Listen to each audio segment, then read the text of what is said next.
पसंद छौ पातर छोरा वाली भाई रे हमारा ई पसंद छौ फलाना माँ के साली एकरा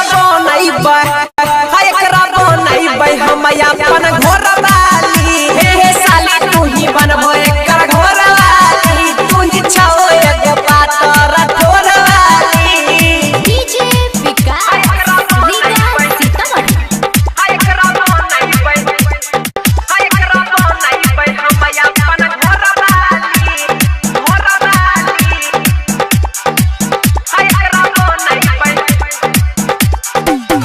रोजे रोजे नया नया डरे सपन के आबै छै केना हम बतैयो भाई दिल के धड़काबै छै हाँ रे रोजे रोजे नया नया डरे सपन के आबै छै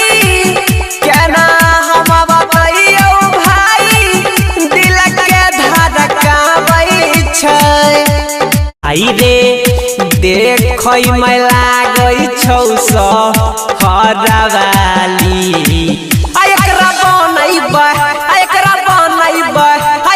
बनैबै हम अपन घर वाली हे साली तू ही बनबो एकर घर वाली एकरा बनैबै हम अपन घर वाली सिंगिंग बाय